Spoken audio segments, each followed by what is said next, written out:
साथियों, मैं दीपक सर अपने YouTube channel Sunny dish tutorial में आप सभी का एक बार फिर से हार्दिक स्वागत करता हूं। आज हम इस वीडियो में बात करने वाले हैं एक चर वाला रैखिक समीकरण।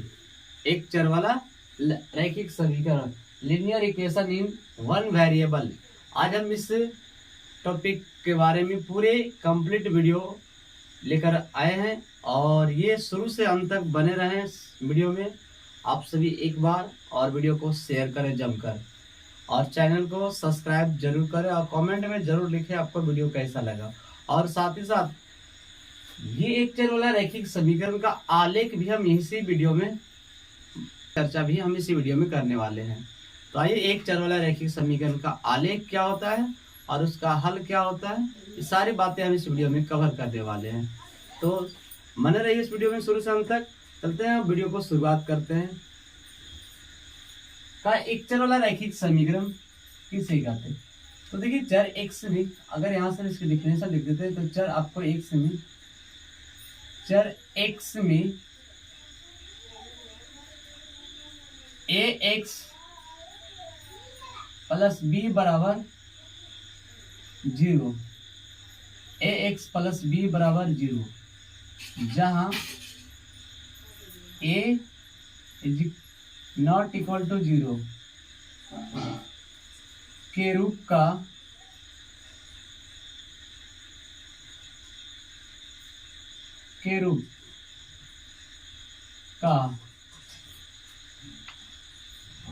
चर एक्स में ए एक्स प्लस बी बराबर 0, जहां ए बराबर नॉट इक्वल टू 0 के रूप का हो तो उसे एक चर वाला रैखिक समीकरण कहते हैं। उसे एक चर वाला रैखिक समीकरण कहते हैं, अब देखिए, एक चर वाला रैखिक समीकरण किससे कहते हैं? तो चर आपको वेरिएबल जो होता है चर x में है, या तो आपका चर y में भी हो सकता है, आपका चर z में भी हो सकता है। तो चलिए, हम यहाँ पर सिर्फ चर x और y में चर्चा करेंगे। तो यहाँ पर परिभाषा में हम लिखेंगे कि चर x में ए एक्स प्लस बी बराबर 0, जहां ए बराबर नॉट इक्वल टू 0 के रूप का हो तो उसे एक चर वाला रैखिक समीकरण कहा जाता है। तो आप परिचित हो चुके हैं कि एक चर वाला रैखिक समीकरण कैसे कहते हैं और एक चर वाला रैखिक समीकरण का हल क्या होता है। अभी हम चलेंगे एक चर वाला रैखिक समीकरण का हल। अब इसका क्या बात करेंगे? हम हल की बात करेंगे। एक चर वाला रैखिक समीकरण का हल क्या होता है, अर्थात एक चर वाला रैखिक समीकरण का शून्य क्या होता है। हल कहें या तो शून्य कहें या तो मूल कहें, ध्यान से समझना है सारी बातों को गौर से।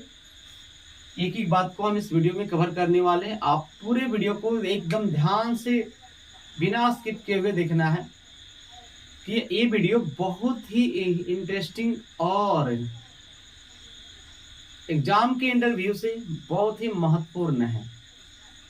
आइए, एक चर वाला रैखिक समीकरण का जो हल होता है, आपको यहाँ पर देखिए, मान लीजिए कि आपको समीकरण आपको क्या है, ए एक्स प्लस बी बराबर 0 है और यहाँ पर ये इधर प्लस में उधर जाएगा तो माइनस में, इधर क्या बचेगा, ए एक्स बराबर में हो जाएगा माइनस का बी। अब देखिए, ये आपको क्या है, गुना उधर जाएगा तो भाग में, इसलिए आपका जो एक्स की वैल्यू होगा वो माइनस के बी बाई ए हो गया। यही इसका हल होता है और शून्य होता है। क्या होता है? तो एक चर वाला रैखिक समीकरण का जो होता है शून्य माइनस बी बाई ए होता है, आपको याद रखना है। क्या होता है? एक चर वाला रैखिक समीकरण का जो हल होता है वो माइनस के बी बाई ए होता है, जहां पर बी अचर पद और ए एक्स का गुणांक हो। क्या होता है? जहां बी अचर पद और ए एक्स का गुणांक है। तो अब हम शून्य निकाले तो अब अगर हम इसकी परिभाषा डिफिनेशन करेंगे कि एक चर वाला रैखिक समीकरण का हल किसे कहते हैं, तो देखिए, इसकी हम डिफिनेशन यहाँ पर लिख देते हैं। इसका हल का डिफिनेशन क्या होगा कि चर का वैसा मान, चर का वह मान जो जो दिए गए समीकरण को संतुष्ट करता हो। चर का वह मान जो दिए गए समीकरण को संतुष्ट करता है, उस चर का हल क्या कहलाता है? हल कहलाता है। तो ध्यान रखना कि चर का वह मान जो दिए गए समीकरण को संतुष्ट करता है वो क्या कहलाता है? वो समीकरण का हल कहलाता है। तो आपको समझने कि समीकरण का हल क्या होता है, मतलब संतुष्ट करने का मतलब क्या है कि आपको यहाँ से RHS की जो वैल्यू है 0 है, तो इधर LHS की जो वैल्यू है x + b ये भी 0 हो जाना चाहिए। यानी x का वैसा मान रखने पर तो वो अगर 0 आ जाता है तो वह ही x का मान जो होता है वो समीकरण का हल कहलाता है, अर्थात तो शून्य कहलाता है। तो यहाँ पर समझिए। अभी जो है इसका आलेख अगर हम बात किया जाए, आलेख पर चर्चित करेंगे। आप इसका क्या बताएंगे? आलेख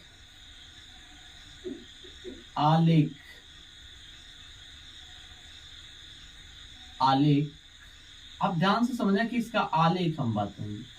इसका बोलते हैं हम लोग ग्राफ। आप ये ध्यान से समझना है कि इसका ग्राफ क्या होता है। हमने यहाँ पर स्टार लगा दिया, बहुत ही इंपॉर्टेंट है। आप एक चर वाले रैखिक समीकरण का आलेख देखेंगे कि किस किस कंडीशन का होता है, और एक चर वाला रैखिक समीकरण का जो हल होता है। अगर यहाँ से इस ग्राफ से पहले हम इस पर चर्चित कर लेते हैं, इसके हलों की संख्या बता दें। हलों की संख्या, एक चर वाला रैखिक समीकरण के हलों की जो संख्या होती है, हलों की संख्या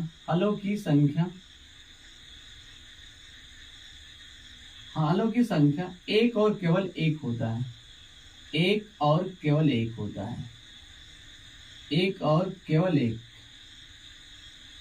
एक अर्थात अद्वितीय हल होता है।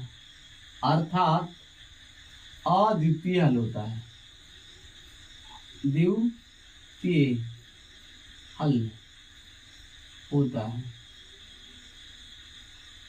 आप ध्यान से देखना है ये पॉइंट को, यहाँ पर जो हमने लिख लिया कि हलों की जो संख्या होता है मेरे प्यारे साथियों, बहुत ही आराम से वीडियो को हम बना रहे हैं, बहुत ही आराम से पढ़ा रहे हैं। हलों की संख्या क्या होता है कि एक और केवल एक अर्थात अद्वितीय हल होता है।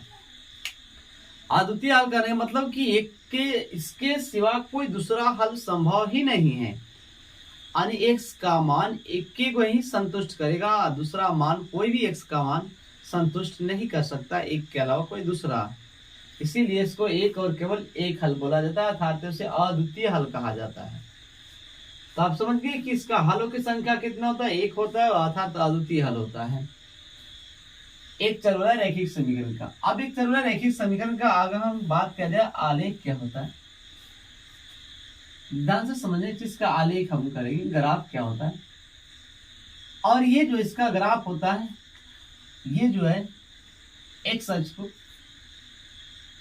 तो यहां पर आपको पॉइंट लिख देते हैं कि एक चर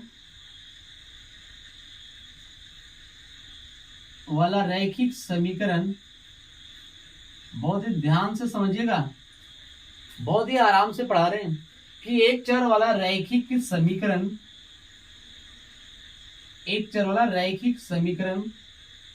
का आलेख एक सीधी रेखा होती है, एक सरल रेखा होती है।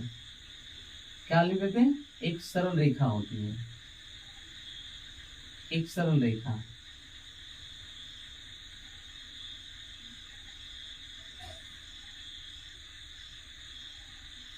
आप देख लो ये क्या होता है, एक सरल रेखा हमने अंडरलाइन कर दिया, यहाँ पर ध्यान से समझना है कि एक चर वाला रैखिक समीकरण का आलेख एक सरल रेखा होता है। अर्थात कहने का मतलब ये टेढ़ा मेढ़ा लाइन ही नहीं होता है, एकदम बिल्कुल स्ट्रेट लाइन, सीधी लाइन होती है। तो आपको ये भी ध्यान रखना है कि एक चर वाला रैखिक समीकरण का जो आलेख होता है एक सरल रेखा होता है। क्या होता है? एक सरल रेखा होता है जो इसी लाइन में हम लिख देते हैं जो एक्स अक्ष को एक्स अक्ष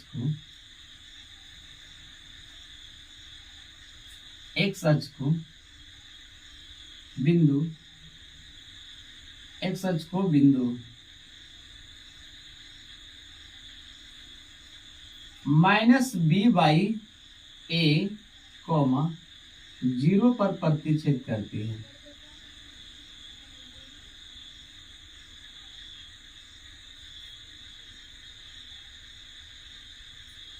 क्या होगा? अब ये भी समझना है कि एक चर और रैखिक समीकरण का जो आलेख होता है वो एक सरल रेखा होता है। क्या होता है मेरे प्यार साथी? एक सरल रेखा होता है। ध्यान से समझना, क्या होता है? एक सरल रेखा होता है जो एक्स अक्ष को, वाई अक्ष को नहीं, ध्यान से समझना है, एक्स अक्ष को बिंदु माइनस के b/a, 0 पर प्रतिच्छेद करती है। कहां पर प्रतिच्छेद करते हैं?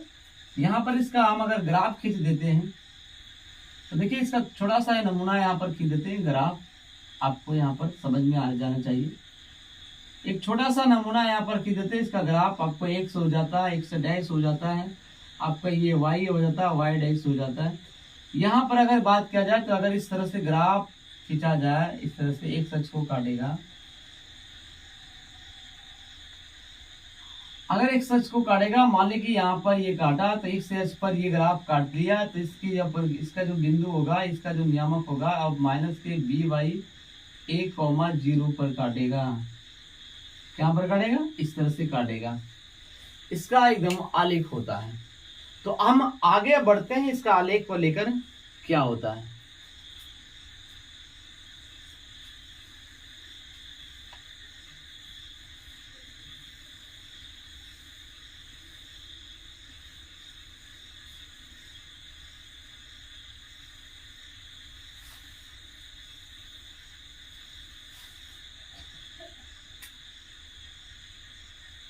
अब देखिए यहां पर हमें पहला पॉइंट लगाते हैं। ध्यान से समझिएगा कि आलेख हम चर्चित करेंगे। आलेख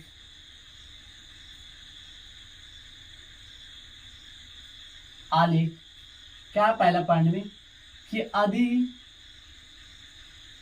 x = 0 हो तो ऐसे लिख दो, x = 0 का ग्राफ, x = 0 का ग्राफ। अब इसका ग्राफ क्या होगा, इस समझना है मेरे प्यारे साथियों। बहुत ही बार पूछे जाते हैं एग्जाम में आपको। तो अब यहां से समझना है कि यदि x = 0 का ग्राफ वो तो एक ऐसा होगा, देख लो यहां से एक नमूना बनाते हैं। यहां से आपको x और y अक्ष एक दूसरे को परपेंडिकुलर वो बिंदु पर प्रतिच्छेद करते हैं जहां पर चारों भाग बराबर होता है, चतुर्थांश कहलाता है। अब ध्यान समझना है कि x = 0 है, इधर पॉजिटिव वैल्यू होता है और इधर आपको निगेटिव वैल्यू होता है। इसी तरह से आप इधर भी पॉजिटिव वैल्यू होता है और इधर निगेटिव वैल्यू होता है। अब यहाँ पर ध्यान से समझना है, कहा कि x की वैल्यू 0 है, लेकिन y की वैल्यू तो कुछ हो सकता है। अगर x की वैल्यू 0 है तो y की वैल्यू तो कुछ भी हो सकता है। निकालने का मतलब कि आपको ना ही इधर जाएगा ना ही इधर जाएगा। तो यहाँ पर यहाँ भी हो सकता है y की वैल्यू, यहाँ भी हो सकता है, यहाँ भी हो सकता है, कहीं पर भी हो सकता है। अर्थात इसका आलेख इसी रेखा पर हो जाएगा, y अक्ष पर हो जाएगा। किस पर हो जाएगा? y अक्ष पर भी होगा। क्या से लिख देते हैं कि x = 0 का आलेख आपको क्या होता है, यहाँ पर लिख देते हैं y अक्ष होगा। y अक्ष या y अक्ष के संपाती, y अक्ष या y अक्ष के संपाती, क्योंकि दोनों ऑप्शन, कभी कभी ऑप्शन दोनों ऑप्शन लगा होता है, डायरेक्ट ऑप्शन लिखा होता है y अक्ष या y अक्ष का संपाती, इसलिए मैं दोनों चीजों यहाँ पर लिख दिए हैं। आगे गौर करते हैं। अगला यहाँ पर ध्यान से समझिएगा। अगला की बात किया जाए, आपको यहां से करा है कि यदि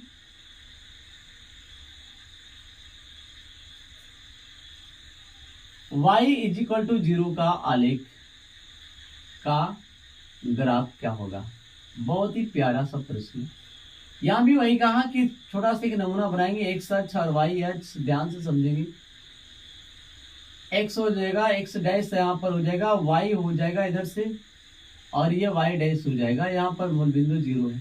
अब हमें ये कहने की बात है, पॉजिटिव निगेटिव इसमें नहीं दर्शाते क्योंकि एक में दर्शा चुके हैं। अब यहाँ पर ध्यान से समझिएगा, कहा y बराबर 0, क्या कहा y बराबर 0 है, लेकिन y 0 हो सकता है, मतलब इधर नहीं जाएगा ना इधर होगा, y हमेशा ही इधर ही रहेगा, लेकिन x तो जा सकता है। x तो ऐसा नहीं कहा कि y 0 होगा तो x भी 0 होगा, ऐसा तो कोई प्रतिबंध नहीं लगाया। तो आपको यहां से समझनी है ये बातें कि जब यहाँ पर y 0 होगा मतलब y ना इधर जाएगा ना ही इधर जाएगा, तो अब पर x की वैल्यू तो हो सकता है यहाँ भी आ सकता है, यहाँ भी, यहाँ कहीं भी x की वैल्यू इस पर आ सकता है। इस तरह से इसी अक्ष पर यहाँ पर एक ग्राफ फिर से दोबारा खींचा सकता है। यानी यहाँ पर कह सकते हैं कि यहाँ पर आपको कह सकते हैं कि x अक्ष होगा या x अक्ष के संपाती होगा, x अक्ष के संपाती होगा, संपाती। अब ध्यान से समझना, x अक्ष होगा या तो x अक्ष के संपाती होगा। चलते कुछ और कंडीशन लेके चलते हैं, ध्यान से देखिएगा। हमने कहा कि एक चर वाले रैखिक समीकरण का पूरा एकदम कंप्लीट हम हल से लेकर ग्राफ तक इस वीडियो में कवर करने वाले हैं। तो फटाफट मेरे चैनल को सब्सक्राइब कर, वीडियो को लाइक शेयर जरूर करें मेरे प्यारे साथियों। चलते हैं, वीडियो को शुरुआत करते हैं।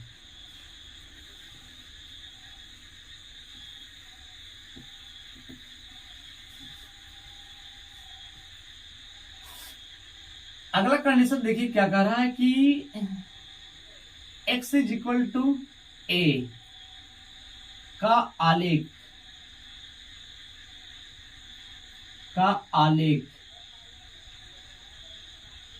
ध्यान से समझिएगा। x is equal to a का इसका आलेख खींचना है हमें।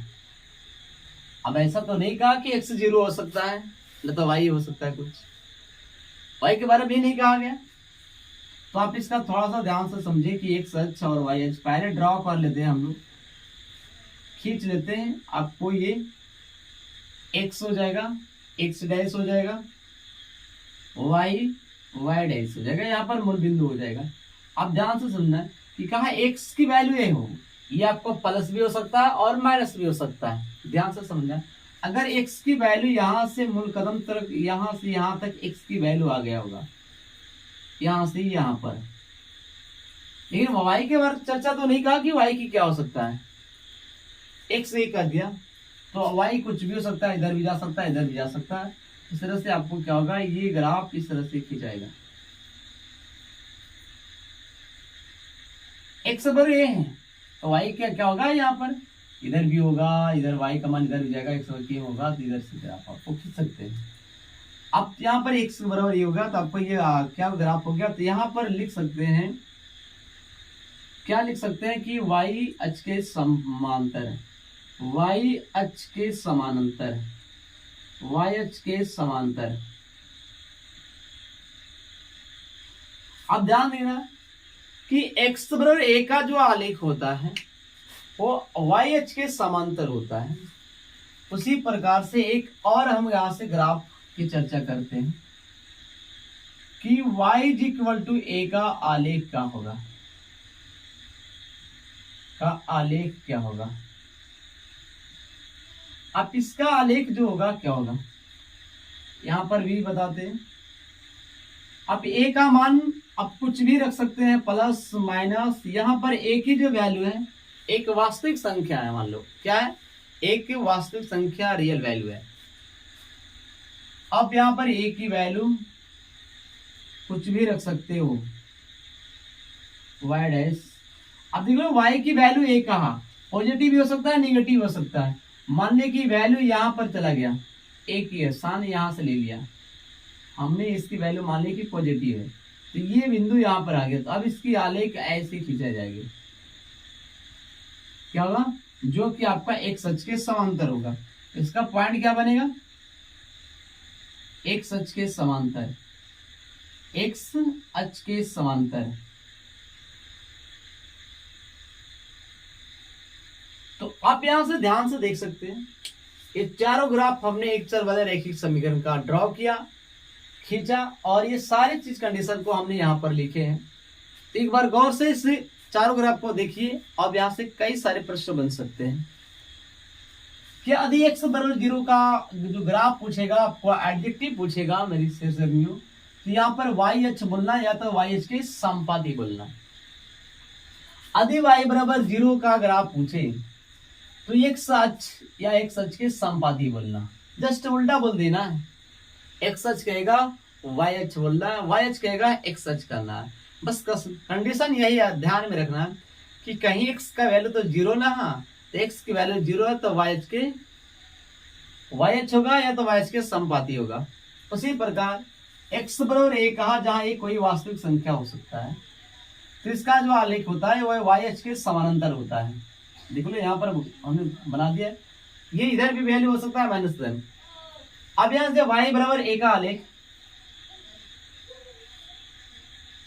अभी y बराबर a का आलेख देखो, ये x अक्ष के समानांतर हो गया।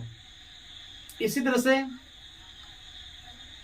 नेक्स्ट वीडियो देखने के लिए, इससे संबंधित प्रश्न लाने के लिए कि कैसा किसका ग्राफ खींचा जा सकता है, जैसे हम एक प्रश्न को इसमें दे देते हैं, उसके बाद हम नेक्स्ट चर्चित करेंगे।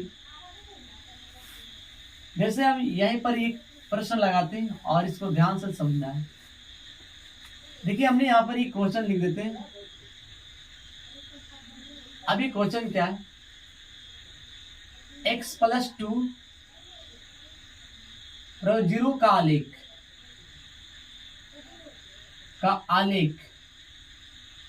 है। अब इसका आलेख क्या है, x बराबर 0 ना देकर, x बराबर a ना देकर, अभी कहा x + 2 बराबर 0 का आलेख क्या होगा। तो गौर से देखिएगा, यहाँ पर हल कीजिएगा, थोड़ा सा ध्यान में सॉल्यूशन में ध्यान से समझिएगा। यहाँ पर क्या होगा, चूंकि में यहाँ पर आपको चूंकि मिल जाएगा कि x + 2 = 0। अब x = क्या होगा, -2 हो जाएगा। यहाँ पर x की वैल्यू आ गया। अब देख लो यहाँ पर मेरे प्यारे साथियों कि x की वैल्यू -2 आ गया। क्या आ गया, -2 आ गया। अब जब -2 आ गया x की वैल्यू, तो हमने कहा था ये अभी एक रियल नंबर है, ये प्लस भी हो सकता है और माइनस भी हो सकता है। तो आपको -2 जो है एक रियल नंबर है, वास्तविक संख्या ले लेते हैं, इसकी वैल्यू निगेटिव आएगा। तो ये आपको इस तरह से बनेगा, ये x अक्ष है, ये आपका ये ड्रॉ करते हैं y डैश x डैश। अब यहाँ पर मूल बिंदु है, अब यहाँ पर या -1 ले लो और ये -2 ले लो। अब इसी पर ये बिंदु है, क्योंकि यहाँ पर कहा नहीं कि y अक्ष कितना है, इस पर इसका जो ग्राफ खींचेगा इस तरह से खींचाएगा। और ये क्या बन गया, इसका ग्राफ y अक्ष के समांतर बन गया। इसका जो ग्राफ होगा क्या बन गया, यहाँ पर लिख देते हैं y अक्ष के समांतर है, y अक्ष के समांतर है। इस सवाल का उत्तर आपको ये हो जाएगा, y अक्ष के समांतर है। इसी तरह से सारे सवालों को देखने के लिए मेरे नेक्स्ट वीडियो में बने रहें, इंतजार कीजिए उस वीडियो को आने के लिए। जब तक कि इस वीडियो को कंप्लीट कर सकते हैं, देख सकते हैं। चलते हैं, आज तक यहीं तक समाप्त करते हैं। आप सभी को एक बार शुरू से अंत तक वीडियो में बने रहने के लिए बहुत बहुत धन्यवाद। चलते हैं, जय हिंद, जय भारत।